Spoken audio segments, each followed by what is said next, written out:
আসসালামু আলাইকুম। ডোনাল্ড লু ঘুরে যাওয়ায় বিএনপির মাথা খারাপ হয়ে গেছে, এটি পররাষ্ট্রমন্ত্রী বলছেন। তো ভালো কথা।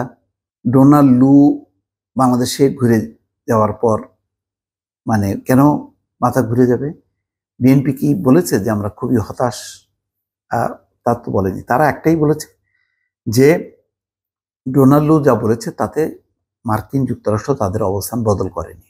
অর্থাৎ কোন অবস্থান? বাংলাদেশের গণতন্ত্র, নির্বাচন, মানবাধিকার এই প্রসঙ্গে কি অবস্থান বদল করেছে? একবারও কি ডোনাল্ড লু বলেছে যে নিষেধাজ্ঞা প্রত্যাহার করা হবে? একবারও কি বলেছে যে ভিসা নীতি এটা আর প্রয়োগ করা হবে না? সে তো পরিষ্কার বলছে যে ভিসা নীতি কার্যকর হয়েছে।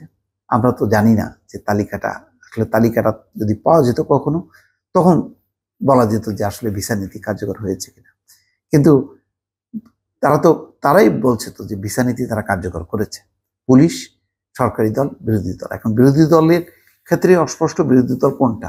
বিএনপি নাকি জাতীয় পার্টি নাকি ফোন পর্যায়ে? কেন পরিষ্কার না, কিন্তু তারা ঘোষণা দিয়েছে এবং বলেছে যে গণতন্ত্র, মানবাধিকার এটা তাদের মৌলিক থিম।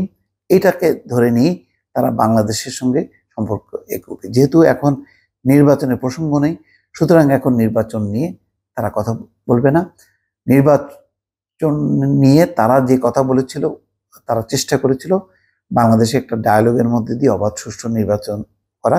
এটি নিয়ে একটা টেনশন তৈরি হয়েছিল, কিন্তু এটা তাদের জন্য খুবই একটি স্বাভাবিক। তার মানে হচ্ছে যে তারা ওই প্রসঙ্গটা ছাড়ছে না। আজ হোক কাল হোক, তারা এই প্রসঙ্গ যখন আসবে আবারও তারা সোচ্চার হবে। তারা কি বলেছে?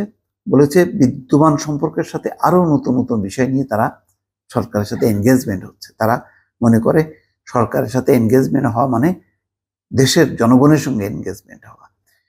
যুক্তরাষ্ট্রের শিক্ষার্থী পাঠানোর ব্যাপারে তারা আগ্রহী। তার মানে কি এটা কি কোনো সরকারি কর্মসূচি না বাংলাদেশের জনগণের প্রতি তাদের একটা কমিটমেন্টের অংশ? তো এই কারণে মাথা খারাপ হওয়ার কথা না, বরং মাথা খারাপ হওয়ার কথা সরকারের।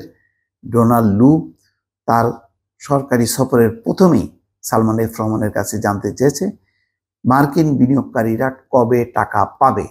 তার মানে তাদের টাকা আটকে আছে। তো বলা যায় যে পাওনা টাকা আদায় করার জন্য ডোনাল্ড লু বাংলাদেশে এসছে, সেটাও তো বলা যায়। তো এখন হাসান মাহমুদ যখন নাকি ওপেন ফোরামে বলেন, তখন এটি হচ্ছে রাজনৈতিক বক্তব্য।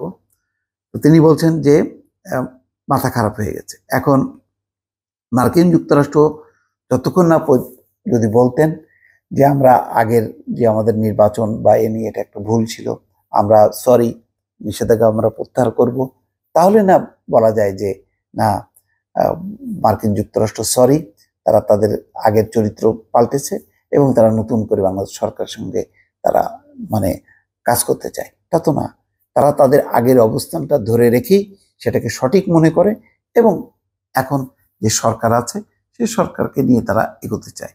সেই ক্ষেত্রে মির্জা ফখরুল ইসলাম আলমগীর বলেছেন যদি সামরিক সরকারও থাকতো তাদের সঙ্গেও তারা মার্কিন যুক্তরাষ্ট্র কাজ করত। তো সুতরাং এইগুলি দিয়ে খুব গৌরবান্বিত হওয়ার কোনো বিষয় নেই, বরং যে এটা লজ্জার ব্যাপার যে ডোনাল্ড লু এসে টাকা চাইছে, তাদের পাওনা টাকা, সেই টাকা দিয়ে সরকার তাদের দেখাক তাদের কত বড় বাহাদুরি আছে, সেটা তো দেখানোর কোনো উপায় নেই। তো এই বাদ প্রতিবাদ ডোনাল্ড লুর সফরকে ঘিরে মনে হচ্ছে আগামী আরো কয়েকদিন চলতে থাকবে। দর্শক ভালো থাকবেন, আল্লাহ হাফেজ।